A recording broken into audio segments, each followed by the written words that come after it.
Hello students, welcome back. Okay, basidiomycetes की series में आज हम बात करेंगे जेनेरा पक्सीनिया की, जो कि एक बहुत इम्पॉर्टेंट जेनेरा है और फर्स्ट ईयर में भी आप इसे पढ़ चुके हैं और प्रैक्टिकल पॉइंट ऑफ व्यू से भी इम्पॉर्टेंट, क्योंकि कोई मटेरियल इसका अवेलेबल होता है लैब्स के अंदर। और चूँकि इसका लाइफ साइकिल बहुत लंबा है तो शॉर्ट नोट में या लॉन्ग क्वेश्चन में कोई ना कोई क्वेश्चन पक्सीनिया की लाइफ साइकिल में से आ ही जाता है। ओके, तो आप इसको ध्यान से स्टडी कीजिएगा बिकॉज इसका जो लाइफ साइकिल है वो बहुत लंबा है एंड बाकी जो जेनेरा है उससे थोड़ा डिफरेंट है। चलिए तो हम स्टार्ट करते हैं। Okay, let's start the video. Puccinia graminis, इसमें हम बात करेंगे क्लासिफिकेशन की, general characteristics, vegetative structure, different types of spores and life cycle. सबसे पहले जब भी आप कोई भी आंसर दें, चाहे वो शॉर्ट नोट हो या यदि लॉन्ग है एनीथिंग, तो आप उसको क्लासिफिकेशन से आप स्टार्ट कीजिए। उससे क्या है आपको जिससे कि एग्जामिनर को भी पता रहे कि आपको पता है कि इसका क्लासिफिकेशन क्या है या ये कौन सी क्लास के अंदर प्रेजेंट है। ओके, चलिए तो ये बेसिडियोमाइकोटिना बेसिडियोमाइसीटीज़ का है। देन सब क्लास हीट्रोबेसिडियोमाइसीटिडे, यूरिडिनेल्स, पक्सीनिएसी, पक्सीनिया एंड स्पीशीज़ ग्रामिनेस। जो मैंने आपको जनरल जो क्लासिफिकेशन ऑफ फंगस है, और आपको क्लास में भी मैंने बताया कि आप एक चार्ट प्रिपेयर कीजिए और जो भी जेनेरा हैं उनको आप उनके सामने असाइन कीजिए। ओके, तो इससे आपका क्लासिफिकेशन भी कंप्लीट हो जाएगा विद एग्जांपल, और जो आपके जेनेरा हैं उनका भी आपको क्लियर उनका स्टेटस पता हो जाएगा कि वो कौन सी जगह पर उनको प्रेजेंट हैं वो, और उनको लर्न करना भी आपके लिए आसान होगा। ओके, चलिए यदि हम ऑर्डर यूरिडिनेल्स की बात करें तो इसकी इट इंक्लूड्स 4500 स्पीशीज़। ये अधिकतर इंटरनल पैरासाइट्स होते हैं and they attack cereals and other crops. और इससे क्या होएगा, जो क्रॉप है वो बहुत इनॉर्मस लॉस होता है इन जो यूरिडिनेल्स के मेंबर्स हैं उनकी वजह से क्रॉप को। इनको हम रस्ट फंजाई या रस्टी फंजाई भी कहते हैं because of the colour of urediospores, जो कि डार्क ब्राउन रस्टी अपीयरेंस का होता है। और ये इन यूरिडोस्पोर्स की वजह से जो अपीयरेंस है लीफ की या स्टेम की इन्फेक्टेड प्लांट्स की वो रस्टी हो जाती है। ओके, तो इसलिए these are called the rust fungi. Obligate parasites होते हैं ये। पक्सीनिएसी का जो कैरेक्टरिस्टिक फीचर है वो है कि इनके अंदर स्टॉक्ड टीलियोटोस्पोर्स प्रेजेंट रहते हैं। दैट मीन्स टीलियोटोस्पोर्स में स्टॉक प्रेजेंट रहता है। ओके, पक्सीनिया की 3000 स्पीशीज़ वर्ल्ड वाइड नोन हैं। उनमें से 147 जो स्पीशीज़ हैं वो इंडिया में प्रेजेंट हैं एंड ऑल जो स्पीशीज़ हैं all the species are internal parasites and they attack angiosperms. Many species of Puccinia are autoecious. Autoecious का मतलब क्या है? That means they complete their life cycle on a single host. Okay, इसका example है Puccinia asperagi. That is, it completes its life cycle only on one plant, that is asparagus. तो जो autoecious fungus जो कि अपना life cycle एक ही host पर complete कर लेती हैं, उसके अपोजिट कुछ अदर जो इसकी स्पीशीज़ हैं पक्सीनिया की, वो अपना लाइफ साइकिल 2 अनरिलेटेड होस्ट पे कंप्लीट करती हैं। Other species of Puccinia they complete their life cycle on 2 unrelated host, उनको हम कहते हैं हीट्रोएशियस। ओके, चलिए तो ये आप देख सकते हैं, ये कुछ सिम्टम्स की पिक्चर्स मैंने ली हैं और उनको हम फील्ड में इजीली इनको आइडेंटिफाई कर सकते हैं। ये इंटरनल पैरासाइट्स हैं। जब तक यूरिडोस्पोर स्टेज नहीं बनेगी तब तक अपरेंटली आपको पता नहीं चलेगा कि प्लांट इन्फेक्टेड है या नहीं। जब स्पोरिलेशन स्टेज आती है तभी वो एक्सटर्नली एक्सपोज होते हैं, अदरवाइज जो पैरासाइट है या जो फंगस है it is internal parasite. Okay, The name Puccinia was given after the name T. Puccinia, who was an Italian botanist. तो ये कुछ जो आपके 1 या 2 नंबर के क्वेश्चंस में कई बार ये आ जाता है, तो इसलिए आप इनको go through all these things. Okay, तो जो ये पक्सीनिया हैं मेनली इनकी जो ये 3 कॉमन इंडियन स्पीशीज़ हैं, first is Puccinia graminis variety tritici, जो कि कॉज करती है black stem rust of wheat, जिसका लाइफ साइकिल हम आज पढ़ेंगे। देन एक नेक्स्ट स्पीशीज़ है पक्सीनिया स्ट्रीफॉर्मिस, ये कॉज करती है येलो रस्ट ऑन व्हीट, तो ये सारी व्हीट रस्ट है। Okay, and then Puccinia recondita, ये कॉज करती है orange brown rust on wheat. तो आपके जो सिलेबस है पक्सीनिया है, तो आपको इन बाकी स्पीशीज़ के बारे में भी थोड़ा बेसिक नॉलेज होनी चाहिए। बाकी लाइफ साइकिल हम स्टडी करेंगे पक्सीनिया ग्रामिनस का। ओके, पक्सीनिया की जो स्पीशीज़ वैरायटी ट्रिटिसाई है, ये हिट्रोएशियस पैरासाइट है।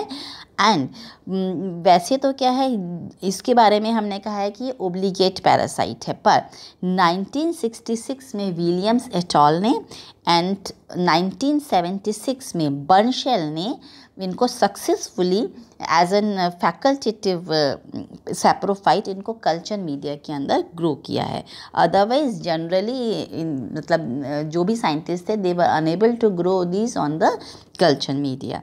ओके, इसके जो लाइफ साइकिल है वो 2 फेजेस के अंदर, इसके अंदर पार्ट के अंदर हम स्टडी करेंगे इसको। 2 होस्ट होते हैं, एक के अंदर डाइकैरियोफेज होता है और एक के अंदर हैप्लोफेज।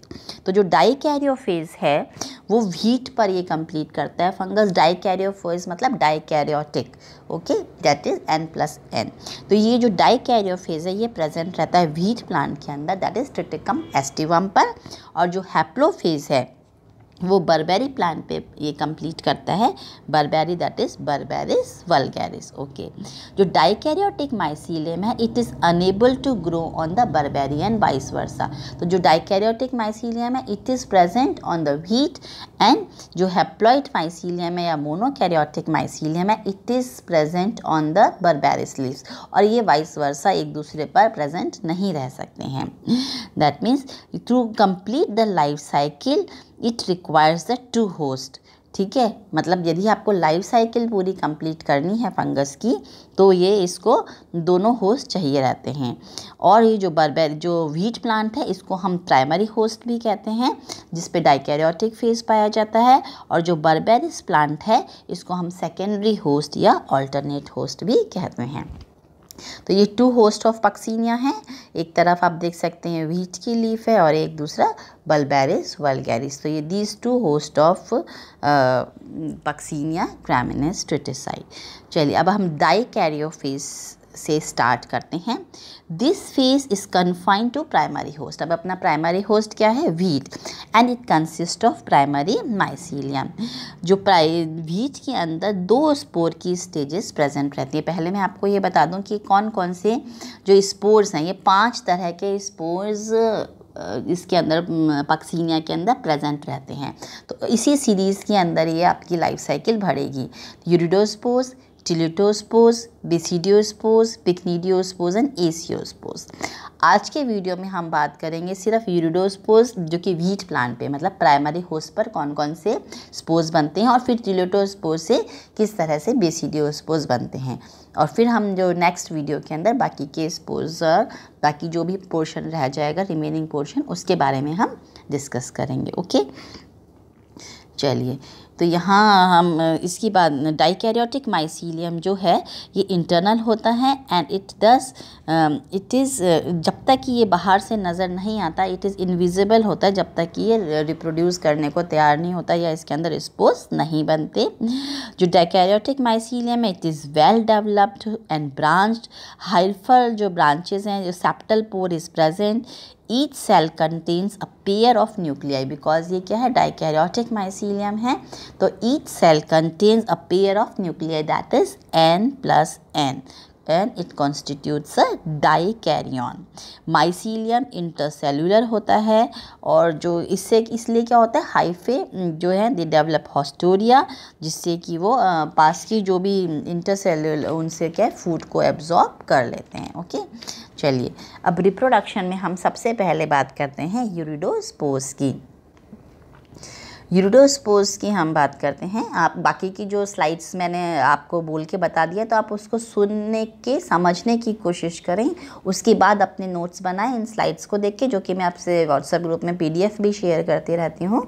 पर जैसे कि आप क्लास के अंदर सुन के और फिर उसके हिसाब से उसको समझ के और फिर नोट्स बनाएं। ओके, चलिए, तो यदि हम यूरिडोस्पोर स्टेज या यूरिडिनल स्टेज, तो सबसे पहले मैं आपको एक इसका पिक्चर आप देख लीजिए, जिससे क्या होएगा, यदि आप ये पिक्चर होती है तो आपको दिमाग में पता रहता है क्या है। देखिए, अब ये माइसीलियम कहाँ पे प्रेजेंट है, इंटरसेलुलर स्पेसिस के अंदर, ये देखिए माइसीलियम प्रेजेंट है। ओके, जब माइसीलियम पूरा डेवलप हो जाता है, अभी मैं डिटेल में आपको बताऊंगी, इस पिक्चर से हम देख लेते हैं, तो उनसे क्या होता है, स्पोर्स डेवलप होने शुरू हो जाते हैं। स्पोर्स से क्या होता है, कुछ जो हाइफे हैं वो इरेक्ट, मतलब ये जैसे आप देख सकते हैं इस पिक्चर के अंदर कि वो ऊपर की तरफ मूव करते हैं, लंबे लंबे हो जाते हैं, और फिर उनके टिप पर ये यूरिडोस्पोर्स बनते हैं। अब आप पिक्चर से वेरी क्लियर आपको नज़र आ जाएगा कि ये, और उसके बाद एपिडर्मिस रप्चर हो जाती है, यूरिडोस्पोर्स बाहर आ जाते हैं। एक सिंपल इस पिक्चर को देख के आप ये पता लगा सकते हैं। और दूसरा क्या पता लगा रहे हैं आप इसको देख के, कि जो यूरिडोस्पोर्स हैं ये क्या है, डाइकैरियोटिक है, इनके अंदर 2 न्यूक्लियस प्रेजेंट है।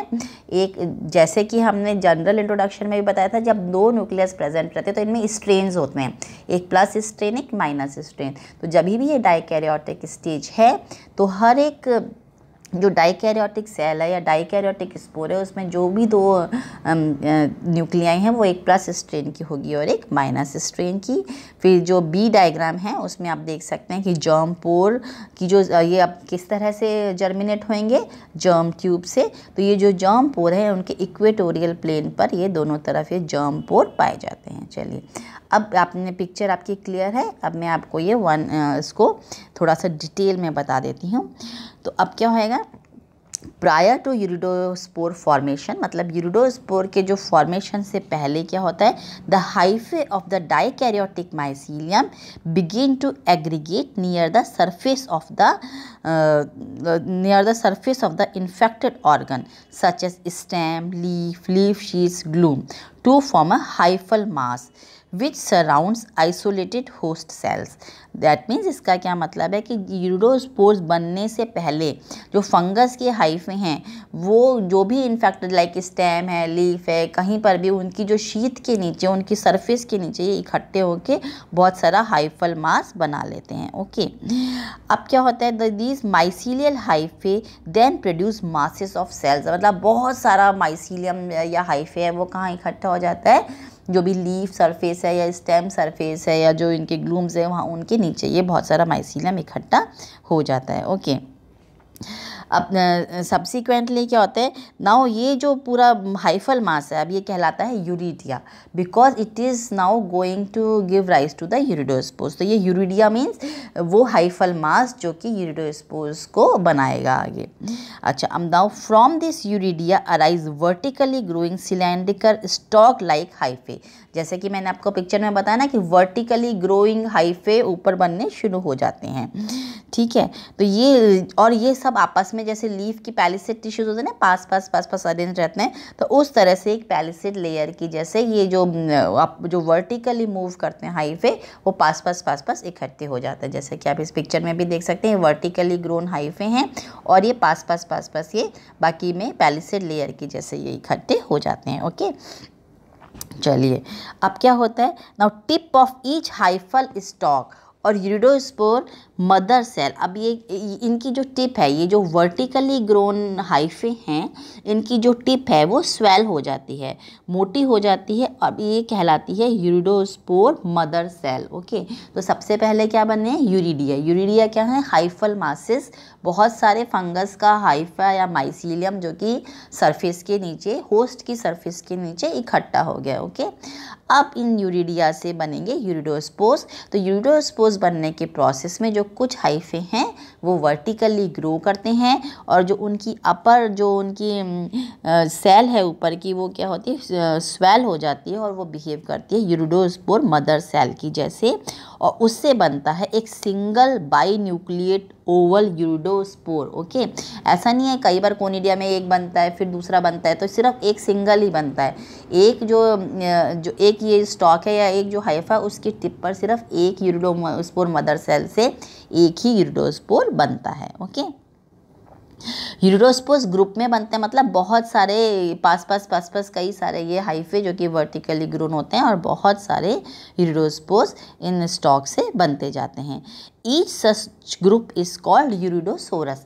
अब दैट मीन्स अब जो ये यूरिडिया आपका बना था, मतलब हाइफल मासेस, वो सारा का सारा किस में कन्वर्ट हो जाता है, यूरिडोसोरस, मतलब वो पोर्शन, वो जगह जहाँ पर कि बहुत सारे यूरिडोस्पोर्स बन रहे हैं, वो चीज़ क्या कहलाएगी, यूरिडोसोराई, एंड सिंगुलर इज यूरिडोसोरस। ओके, तो अब ये टर्म्स आपको याद रखनी है, यूरिडिया क्या है, यूरिडोसोरस क्या है, यूरिडोस्पोर्स क्या है। ओके, तो हर एक जो सच ग्रुप विथ ग्रुप्स ऑफ यूरिडोस्पोर्स, ये क्या कहलाता है, यूरिडोसोरस कहलाता है। और यदि हम व्हीट की लीव्स की बात करें तो ये शुरू के अंदर लंबी लंबी येलो स्ट्रीक्स के रूप में, धारियों के रूप में आपको ये लीफ की पत्तियों पर, व्हीट की लीव्स पर आपको ये नज़र आ जाएंगे। उसके बाद क्या होता है, बहुत सारे डेवलप हो जाते हैं यूरिडोस्पोर्स अंदर, तो they exert pressure on the overlying epidermis which burst, जो क्या उससे क्या होता है, ये फर्स्ट पहले स्वेल होती है और फिर उसके बाद ये रप्चर हो जाती है और जो यूरिडोस्पोर्स होते हैं वो बाहर आ जाते हैं। अब यूरिडोस्पोर्स बाहर आ गए वहाँ से, और यूरिडोस्पोर्स कैसे होते हैं, जैसे आप पिक्चर में देख सकते हैं, स्टॉक्ड हैं, देख लीजिए इसमें स्टॉक प्रेजेंट है, यूनिसेलुलर है, मतलब एक ही सेल के बने होते हैं, यूनिसेलुलर हैं, ओवल हैं, बाई न्यूक्लिएट हैं, और इन मासेस, मतलब जब ये बहुत सारे होते हैं तो they appear rusty red in colour. Uredospore की जो वॉल है, it is thick, it is differentiated into 3 layers. 3 layers की होती है इसकी जो वॉल है। आउटर मोस्ट लेयर जो कि पैलिकल है, इट इज़ मतलब स्लाइटली एक्यूमुलेट होती है, मीन्स आप देख सकते हैं एक्यूमुलेट मतलब थोड़ी वेवी सी होती है या स्पाइनी सी होती है।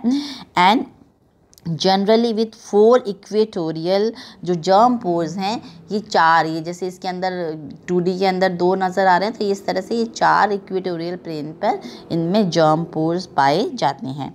ओके, नाउ अब ये जो बाई न्यूक्लिएट यूरिडोस्पोर्स हैं, ये कोनिडिया की जैसे फंक्शन करते हैं। दैट मीन्स जो इन्फेक्शन है व्हीट क्रॉप्स के अंदर, ये किससे फैलता है, यूरिडोस्पोर्स से, मतलब यूरिडोस्पोर्स बनते हैं, फिर एपिडर्मिस रप्चर हो जाती है और फिर ये यूरिडोस्पोर्स, क्योंकि व्हीट के अंदर इन्फेक्शन किससे होता है, सिर्फ यूरिडोस्पोर्स से, या जो लास्ट में आप जब बनाएंगे पिकनिया एसियोस्पोर्स, उनसे इन्फेक्शन होएगा। ओके, पर अभी तो क्या हो रहा है, यूरिडोस्पोर्स ही बन रहे हैं व्हीट पर, और जो सीज़न है व्हीट का, तो पूरा का पूरा जो फील्ड है वो व्हीट का फील्ड है, और यूरिडोस्पोर्स बनते हैं और फिर वो हवा के साथ फैलते हैं, फिर वो नई क्रॉप्स को इन्फेक्ट करते हैं, फिर वापस से यूरिडोस्पोर्स बनते हैं। तो ये प्रोसेस चलता रहता है जब तक कि जो क्रॉप है वो मैच्योर होने वाली नहीं होती है। ओके, तो जो यूरिडोस्पोर्स हैं ये मेन कॉज हैं इन्फेक्शन का। और जब सीज़न ख़त्म होने लगता है, मतलब अब लगता है सीज़न ख़त्म होने लगता है, मतलब क्रॉप जब मैच्योर हो रही है और जब लगता है फंगस को कि अब तो सर्वाइव कर नहीं सकते, तब वो क्या बनाते हैं, टिलिटोस्पोर्स बनाते हैं। ओके, तो जो यूरिडोस्पोर्स हैं ये कोनिडिया की जैसे मतलब फंक्शन करते हैं, and they are capable of germination as soon they are produced. जैसे ही ये बनते हैं वैसे ये जर्मिनेट, मतलब इनको कोई डॉर्मेंट या कोई ऐसा पीरियड नहीं चाहिए होता है, और ये इमीडिएटली जर्मिनेट करते हैं और नए प्लांट्स को ये इन्फेक्ट कर देते हैं। ओके, इससे मतलब ग्रेट इकोनॉमिक लॉस है, बिकॉज ये बहुत ज़्यादा नंबर्स में बनते हैं और बहुत ही फास्ट बनते हैं। ओके, अब क्या होता है कि अब हाउएवर और अच्छे, अब हम नेक्स्ट देखते हैं कि जर्मिनेशन ऑफ यूरिडोस्पोर्स, जो कि एक थोड़ा सा टिपिकल है, अलग से आ जाता है जर्मिनेशन ऑफ यूरिडोस्पोर्स। तो ये जर्मिनेशन ऑफ यूरिडोस्पोर्स का एक पिक्चर है। तो ये मैं आपको समझा रही हूँ कि किस तरह से ये स्टोमाटा के थ्रू एंटर होते हैं और किस तरह से ये जर्मिनेट करते हैं। ओके, तो अब क्या होता है कि on falling on the another wheat plant, तो यूरिडोस्पोर्स यदि कंडीशन सूटी, सपोज यूरिडोस्पोर्स बने एक प्लांट पे और फिर वो रप्चर हुई एपिडर्मिस, यूरिडोस्पोर्स बाहर आ गए, and with the help of wind, जो कि वो बाकी के और प्लांट्स पे जाके यदि फॉल होते हैं उस पर गिरते हैं और कंडीशंस फेवरेबल हैं, दैट मीन्स मतलब टेम्परेचर है, पानी अवेलेबल है, तो uredospores germinate within few hours, कुछ ही टाइम में ये जर्मिनेट हो जाते हैं। Germ tube come out from the germ pore, जो उसके इक्वेटोरियल प्लेन पर जो जर्म पोर्स हैं उनसे जर्म ट्यूब बाहर निकलती है। Germ tube bye elongation grows over the surface of the host leaf. अब जर्म ट्यूब कहाँ निकल रही है, सरफेस पे ही निकल रही है। और जैसे कि आप इस पिक्चर के अंदर देख सकते हैं, पूरी की पूरी जर्म ट्यूब कहाँ पे फैल जाती है, उसकी होस्ट की जो लीफ की जो सरफेस है उस पर ये फैल जाती है। Till it reaches a stoma, जब तक ये स्टोमा मतलब स्टोमेटा पर या स्टोमेटा पर ये नहीं पहुंच पाती। अब वहाँ पर पहुंचने पर क्या होता है, इसकी जो टिप है वो स्वेल हो जाती है टू फॉर्म एन एप्रिजोरियम। ओके, तो आप यहाँ पर पिक्चर में देख सकते हैं ये स्पोर है, इस स्पोर से जर्मिनेशन ट्यूब निकली जो कि पूरी इसकी लीफ सरफेस दे रखी है, नीचे लीफ के टिश्यूज़ हैं, और फिर जो इसकी जर्मिनेशन ट्यूब है जैसे ही जो स्टोमेटा में एंटर होती है उसके पहले ये स्वेल हो जाती है और फिर एक एप्रिजोरियम बन जाता है। अब क्या होता है, जो दो न्यूक्लियाई हैं, अब यूरिडोस्पोर के अंदर क्या है, दो न्यूक्लियस प्रेजेंट है। ओके, तो जो the two nuclei and the protoplasm of the germ tube it migrates into the एप्रिजोरियम। तो यूरिडोस्पोर से जो न्यूक्लियस है वो जर्म ट्यूब में आया और जर्म ट्यूब से अब वो कहाँ गया, एप्रिजोरियम के अंदर आ जाता है। Appressorium is then cut off from the empty germ tube by a septum. अब जो एप्रिजोरियम और जर्म ट्यूब के बीच में एक सेप्टम बन जाता है, और वो जर्म ट्यूब तो अब खाली हो गई, उसका कोई रोल ही नहीं है, तो अब सिर्फ किसका रोल बचा, एप्रिजोरियम का। अब आगे क्या होता है, a peg like outgrowth the infection peg arises from the appressorium.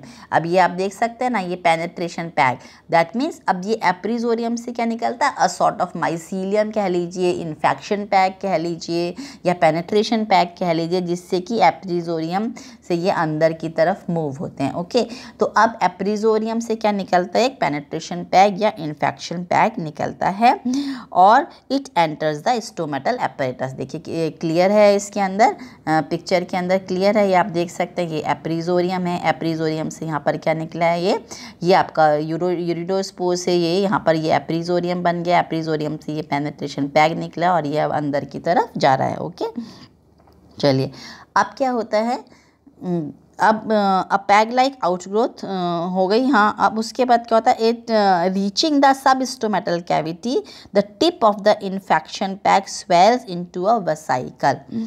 अब क्या होता है, अब ये जो टिप है इसकी, दैट मीन्स जो एप्रिजोरियम से क्या निकला, पेनेट्रेशन पैग निकला। पेनेट्रेशन पैग अंदर जाकर एक वेसाइकल के रूप में बन जाती है नीचे जाके, और वो जो है इसको हम कहते हैं, जो इन्फेक्शन और जो न्यूक्लियस है, जो दोनों प्लस और माइनस स्ट्रेंथ की न्यूक्लियस है, वो कहाँ चले जाते हैं, इसके अंदर वेसाइकल के अंदर चले जाते हैं। ओके, अब जो इन्फेक्शन हाइफे हैं वो क्या होता है, डेवलप होते हैं और ये grow towards the neighbouring host cells. उस तरह से अभी सब स्टोमेटल कैविटी है, ये जो सारा जगह है वहाँ पर ये हाइफे अपने ग्रो होते जाते हैं। इस तरह से हॉस्टोरिया भेजते हैं, दैट मीन्स वापस ये हाइफल मासेस इकट्ठे हो जाते हैं और फिर ये यूरिडिया बनाते हैं। दैट मीन्स अब सबसे पहले क्या बना, जर्म ट्यूब बनी, जर्म ट्यूब से एप्रिजोरियम बना, एप्रिजोरियम से फिर क्या बना, इन्फेक्शन पैक बना, और इन्फेक्शन पैक से फिर एक वेसाइकल बनती है जिसमें कि वो वापस से उसके अंदर हाइफे बनते जाते हैं, और उस तरह से ये इन्फेक्शन मतलब अब ये डिवीज़न से मोर और मोर माइसीलियम या हाइफे बनते जाते हैं। तो the hyphae grow vigorously and form a new dikaryotic mycelium with in a few days. मतलब 2-4 दिन के अंदर ही बहुत सारा माइसीलियम इकट्ठा हो जाता है, and now they are ready to give rise to a new crop of uredospores. Okay, तो this repeated cycle reoccur several times in a single growing season.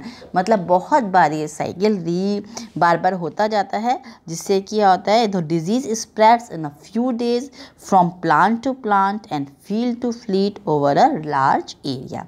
तो इज इट क्लियर, आपको समझ में आ गया ये कि किस तरह से यूरिडोस्पोर्स बनते हैं और किस तरह से इनका जर्मिनेशन होता है। ओके, अब क्या होता है, लेटर इन द सीजन क्या बनते हैं, अब ये टिलियोटोस्पोर्स बनते हैं। चलिए इसको पढ़ने से पहले मैं इसको आपकी पिक्चर दिखा देती हूँ। अब देखिए, अब ये यूरिडोस्पोर्स आपने देखी है, उनकी पिक्चर देखिए। अब टिलियोटोस्पोर्स भी सेम उसी जगह पर बनते हैं जहाँ पर के यूरिडोस्पोर्स बनते हैं। दैट मीन्स जो यूरिडोसोराई थे अब वो क्या बन जाते हैं, टिलियोटोसोराई बन जाते हैं, और सेम तरह से ये टिलियोटोस्पोर्स बनाते हैं। पर अब इनमें क्या क्या डिफरेंस होता है, जैसे आप पिक्चर से भी देख सकते हैं, ये थिक वॉल टिलियोटोस्पोर्स हैं और ये बाई सेल्ड हैं। ओके, देख सकते हैं ना आप, ये यूरिडोस्पोर्स तो कैसे थे, यूनिसेल्युलर थे। ये क्या हैं, इनके अंदर ये डबल बाई सेल्ड होते हैं, इनकी शेप भी उससे डिफरेंट है। और न्यूक्लियस का क्या स्टेटस है, दैट मीन्स शुरू में तो क्या होते हैं ये, बिकॉज यूरिडोस्पोर्स से बन रहे हैं, तो जब ये यंग टिलियोटोस्पोर्स हैं तो ये डाइकैरियोटिक होते हैं और मैच्योर होने पर ये डिप्लॉइड हो जाते हैं जब ये जर्मिनेट होते हैं। इसको हम बाद में डिस्कस करेंगे। तो ये आप इनकी शेप, इनका जो न्यूक्लियर स्टेटस है वो आपको हर स्पोर का ध्यान रखना है। ओके, चलिए, तो लेट, अब ये कब बनते हैं टिलियोटोस्पोर, लेट इन द सीज़न, जबकि सीज़न जो कि क्रॉप जब मैच्योर होने वाली होती है तो late in the growing season another type of spores they begin to develop, इनको हम कहते हैं teliospores. Teliospores at first develop from the same sorus, मतलब उसी जगह से, उसी सोरस से जहाँ पर कि यूरिडोस्पोर्स बन रहे होते हैं वहीं से ही टिलियोटोस्पोर्स बनते हैं। अब ये कैसे होते हैं, they are dark brown, black colour, और जो टिलियोटोस्पोर्स हैं ये जो है इनका ये ब्लैक स्पोर्स होते हैं, तो इनको, और ये भी क्या करते हैं फिर काफ़ी इकट्ठे हो जाते हैं नीचे, और इनका जो इन्फेक्शन, और फिर ये क्या है, ये भी एपिडर्मिस को पर प्रेशर एक्सर्ट करते हैं, रप्चर हो जाते हैं और बाहर आ जाते हैं। तो सेल्स प्रोड्यूसिंग टिलियोटोस्पोर्स वो क्या कहलाती हैं, टीलिया कहलाती हैं। जैसे यूरिडिया थे वैसे टीलिया होते हैं, और इस स्टेज को हम टीलियल स्टेज कहते हैं। पर ये चूँकि ब्लैक स्पोर होते हैं, इनको हम ब्लैक स्पोर स्टेज भी कहते हैं। और ये अब ये आ सकता है कि which is the perfect stage, तो जो परफेक्ट स्टेज है यूरिडिनेल्स के अंदर वो क्या होती है, ये टिलियोटोस्पोर्स होती है। क्यों होती है, because it is the teliospores in which karyogamy and meiosis takes place. अब हम आगे देखेंगे कि किस तरह से मियोसिस भी इसी के अंदर होता है, कैरियोगेमी भी इसी के अंदर होता है, मियोसिस भी। दैट मीन्स शुरू में जो मैंने आपको बताया टिलियोटोस्पोर्स डाइकैरियोटिक माइसीलियम से बन रहे हैं तो डाइकैरियोटिक होते हैं, फिर उनके बाद इनमें कैरियोगेमी हो जाती है, मतलब डिप्लॉयड हो जाते हैं, और फिर मियोसिस भी होता है। तो it is considered the perfect stage. Okay, तो टिलियोटोस्पोर्स परफेक्ट स्टेज कहलाते हैं because karyogamy and meiosis takes place in the teliospores. Okay, चलिए अब आगे क्या होता है, टिलियोटोस्पोर्स का स्ट्रक्चर क्या होता है, ब्लैक ब्राउन कलर के होते हैं, स्टॉक्ड होते हैं, टू सेल्ड होते हैं। आप यू गो थ्रू दीज चीज़, बाकी मैं आप गो थ्रू दीज लाइंस, मैं आपको ये डायग्राम से स्पेशली इसको आप देखते जाइए। तो टिलियोटोस्पोर्स ब्लैक ब्राउन नज़र आ रहे हैं आपको, स्टॉक्ड होते हैं, टू सेल्ड होते हैं, स्पिंडल शेप्ड स्ट्रक्चर होते हैं, स्पोर वॉल देख रहे हैं इसकी थिक होती है एंड स्मूथ होती है। उसकी यूरिडोस्पोर्स की कैसी होती है, एक्यूमुलेट होती है। वैसी बनाएंगे आप, तो जब भी आप डायग्राम बनाएं तो वो ही बनाएं जैसे कि ओरिजिनल आप लिख रहे हैं। ओके, अब इसके अंदर क्या होते हैं, सिंगल जर्म पोर है, और हर एक सेल के अंदर एक एक जर्म पोर होता है। एपेक्स जो अपर सेल के अंदर, तो क्या होता है, जो अपर सेल के अंदर तो उसके टॉप पर होता है, और जो लोअर सेल है उसके ये नीचे की तरफ होता है। जैसे कि सपोज मैं देखिए, ये जो जर्म पोर है तो ये अपर सेल के अंदर तो यहाँ टिप्पर होता है, और लोअर सेल के अंदर ये सेप्टम के बिल्कुल नीचे ये जर्म पोर होता है। ओके, चलिए, तो ये दो जर्म पोर इसके अंदर प्रेजेंट रहते हैं, मतलब हर एक सेल के अंदर एक एक जर्म पोर प्रेजेंट रहता है। अच्छा, अब हर एक शुरू के अंदर ईच सेल ऑफ टिलियोटोस्पोर है, मतलब it has got two nuclei, plus और माइनस की। तो मतलब अब टिलियोटोस्पोर्स क्या है, टू सेल्ड स्ट्रक्चर है। हर एक सेल के अंदर क्या है, दो दो न्यूक्लियस होते हैं, एक प्लस स्ट्रेन का और एक माइनस स्ट्रेन का। Teliospores are borne on the persistent pedicel and do not germinate immediately. तो अब यूरिडोस्पोर तो क्या होता है, बिकॉज यूरिडोस्पोर्स तो कोनिडिया की जैसे बिहेव करते हैं और वो इमीडिएटली जर्मिनेट हो जाते हैं, पर टिलियोटोस्पोर्स जो हैं वो इमीडिएटली जर्मिनेट नहीं होते हैं। अब क्या होता है, अब जब ये मैच्योर होते हैं तो during maturation karyogamy takes place. Karyogamy means fusion of nucleus, that is हर एक जो सेल है इसकी टिलियोटोस्पोर्स की, उनके अंदर कैरियोगेमी हो जाती है, मतलब दोनों न्यूक्लियस फ्यूज़ हो जाते हैं।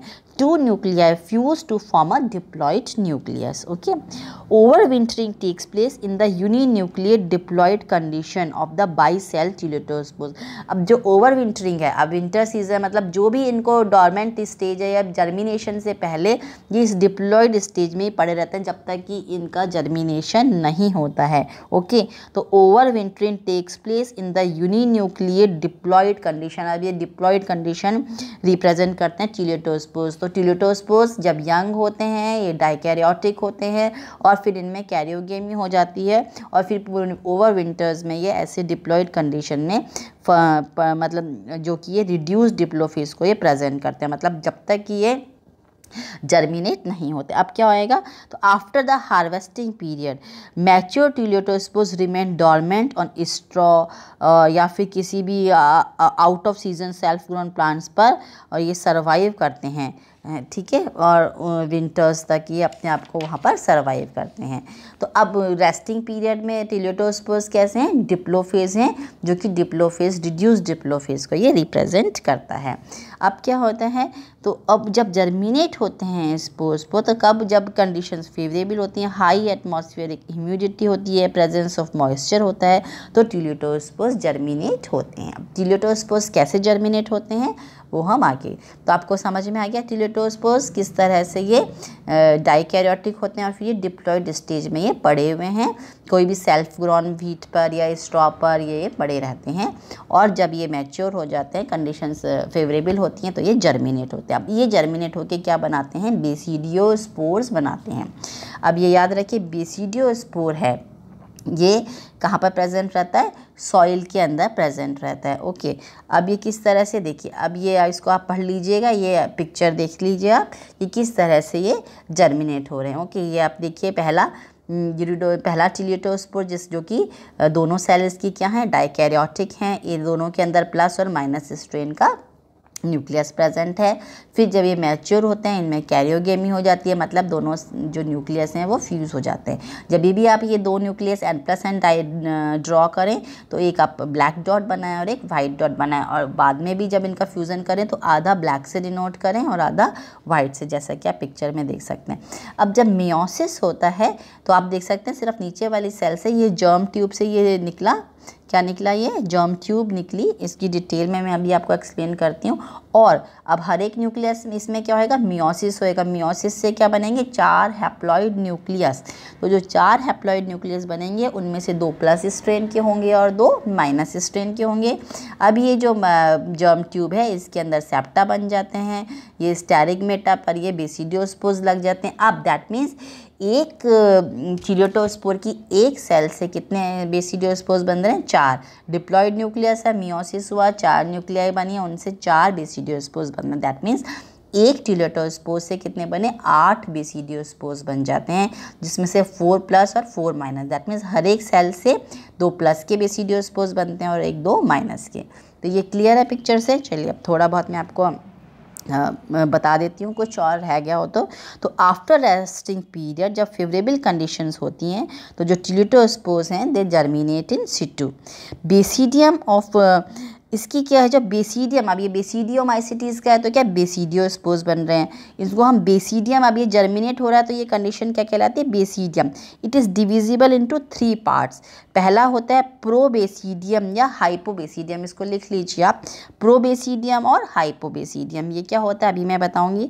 देन एक एपीबेसिडियम या मेटाबेसिडियम, या देन फिर स्टेरिगमेटा विच बियर बेसिडियोस्पोर्स. तो ये जो बेसिडियम है इसके 3 पार्ट्स हो सकते हैं, हाइपोबेसिडियम या फिर प्रोबेसिडियम, आप कोई एक टर्म भी ले सकते हैं. देन एपीबेसिडियम या मेटाबेसिडियम, दोनों एक ही टर्म्स हैं. देन फिर स्टेरिगमेटा. अब क्या होता है, each cell of the teliospore with diploid nucleus it represent a pro or hypobasidium. अब जो हर because it is going to give rise basidiospores, तो हर एक सेल की जो ये हर एक जो सेल है टीलियोटोस्पोर की डिप्लॉयड सेल, वो किसको रिप्रेजेंट करती है, हाइपोबेसिडियम को या प्रोबेसिडियम. तो ये हर एक सेल क्या है इसकी, हाइपोबेसिडियम है. ओके, अब क्या होता है, at the time of germination, short cylinder hyaline hypha of limited growth, the promycelium और epibasidium grows out through the germ pore। तो ये जो इसकी germ tube निकली है ना so called, ये क्या कहलाती है? एपीबेसिडियम या मेटाबेसिडियम। ये इस जर्म ट्यूब से बाहर निकली और जो इसका डिप्लॉयड न्यूक्लियस है वो अपनी सेल से होके कहाँ चला गया? या एपीबेसिडियम, मतलब ये प्रोबेसिडियम से होके अब ये मेटाबेसिडियम या एपीबेसिडियम के अंदर इसका न्यूक्लियस चला जाता है। अब यहाँ पर मियोसिस होता है। ओके, तो जो डिप्लॉयड न्यूक्लियस है वो आप चाहे जर्म ट्यूब कह लीजिए, चाहे इसको आप एपीबेसिडियम या मेटाबेसिडियम कह सकते हैं। ये जर्म ट्यूब निकली है तो ये डिप्लॉयड न्यूक्लियस अपनी सेल से निकलकर या प्रोबेसिडियम से निकलकर इस जर्म ट्यूब में या एपीबेसिडियम के अंदर चला जाता है। वहाँ पर मियोसिस होता है और जिससे क्या बनते हैं? 4 हैप्लॉइड न्यूक्लियस बनते हैं, 2 प्लस के और 2 माइनस के। अब इसके बाद क्या होता है? इनके बीच में सेप्टा बन जाते हैं, जिससे 2-3 सेप्टा बन गए, जिससे कि अब जो एपीबेसिडियम क्या हो गया? ये 4 यूनिन्यूक्लिएट हैप्लॉइड सेल्स, ये इनके बीच में ये देख सकते हैं सेप्टा बन गया। ओके, यहाँ पर आप देख सकते हैं ना, ये सेप्टा बन गया और हर एक 4 आपकी सेल्स बन गई। तो अब आपका जो एपीबेसिडियम है वो क्या बन गया? 4 सेल विद 4। अभी तक तो इसके अंदर यहाँ पर जैसे सेप्टा बन जाता है तो ये 4 सेल यूनिन्यूक्लियर मतलब हैप्लॉइड न्यूक्लियस इसके अंदर बन जाते हैं। अब फिर स्टेरिगमेटा इसमें बाद में बनता है। ओके, तो अब क्या बन गया आपका बेसिडियम? 4 यूनिन्यूक्लिएट हैप्लॉइड सेल्स बन जाता है। From each of these epibasidial cells it grows a short narrow tube या स्टेरिगमेटा। अब देखिए यहाँ से स्टेरिगमेटा निकलते हैं, यहाँ से देखिए ये स्टेरिगमेटा निकलते हैं और फिर उसके बाद ये जो स्टेरिगमेटा ये बियर क्या करते हैं? They bear the basidiospores. तो स्टेरिगमेटा निकलते हैं इन एपीबेसिडियल सेल्स से and sterigmata arises from just below the upper septum and इनकी जो and from the terminal cell of the apex. अब ये स्टेरिगमेटा निकल गए सेप्टम के बीच में से and free tip of each sterigmata swells to form a basidiospore.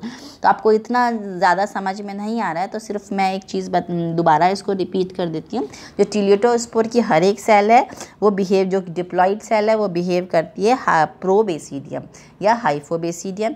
उससे ये जर्म ट्यूब निकली, जर्म ट्यूब में जो डिप्लॉइड न्यूक्लियस है वो चला गया। अब इस जर्म ट्यूब के अंदर मियोसिस होता है, 4 न्यूक्लियस बन जाते हैं और फिर उनमें सेप्टा बन जाते हैं।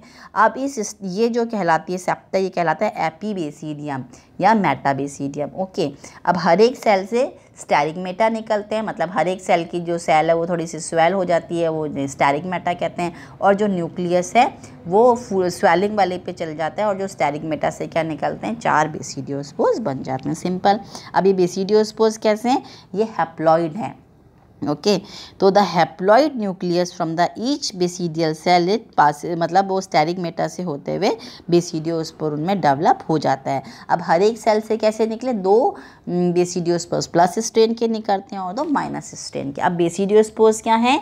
हैप्लॉइड हैं, मोनोकैरियोटिक है, दैट मीन्स। और व्हीट प्लांट पर तो क्या है? माइसीलियम डाइकैरियोफेज होता है या डाइकैरियोटिक माइसीलियम है। तो अब बेसिडियोस्पोर्स जो हैं they are unable to germinate on the wheat plant. Okay, तो अब ये बेसिडियोस्पोर्स स्मॉल हैं, यूनिसेल्यूलर हैं, यूनिन्यूक्लिएट हैप्लॉइड स्ट्रक्चर होते हैं and when mature the basidiospores is discharged by the water droplet method या स्ट्रोक, मतलब जो भी ये यहाँ से forcibly water droplet method mechanism की सहायता से ये फोर्सिबली डिस्चार्ज हो जाते हैं and they are carried by the wind to the leaves of alternate host that is barberi plant. अब ये किस पर जाके जर्मिनेट होंगे? बर्बेरी प्लांट पर जर्मिनेट होंगे। तो ये बेसिडियोस्पोर्स हैं, ये बर्बेरिस प्लांट को इन्फेक्ट करते हैं। ओके, तो जो बर्बेरिस प्लांट पर बेसिडियोस्पोर्स जाके जर्मिनेट होते हैं ये व्हीट प्लांट को इन्फेक्ट नहीं कर सकते हैं और यदि इनको होस्ट नहीं मिलता है तो ये क्या होते हैं? डिस्ट्रॉय हो जाते हैं या थोड़े टाइम बाद ये मतलब डिस्ट्रॉय हो जाता है, मर जाते हैं। तो ये व्हीट प्लांट को इन्फेक्ट नहीं कर सकते। इनको जर्मिनेट होने के लिए अल्टरनेट होस्ट चाहिए। ये कुछ और पिक्चर्स हैं बेसिडियोस्पोर स्टेज की, इनको आप इजीली देख सकते हैं। तो ये सिंपल सा ये देख लीजिए, ये 2 हैं, ठीक है। किस तरह से ये यहाँ से निकली है जर्म ट्यूब, यहाँ से ये सेप्टा बन गया है, एपीबेसिडियम बन गया है, और ये स्टेरिगमेटा से ये 4 बेसिडियोस्पोर्स बन जाते हैं। ओके, तो ये सारा I have explained you everything, thank you so much. अब नेक्स्ट में हम बात करेंगे हैप्लोफेज की, बिकॉज अब बेसिडियोस्पोर्स क्या बन गए हैं, हैप्लॉइड स्ट्रक्चर बन गया है, और अब हैप्लोफेज स्टार्ट होएगा नए होस्ट पर, अल्टरनेट होस्ट पर, that is berberis plant. Okay, thank you so much.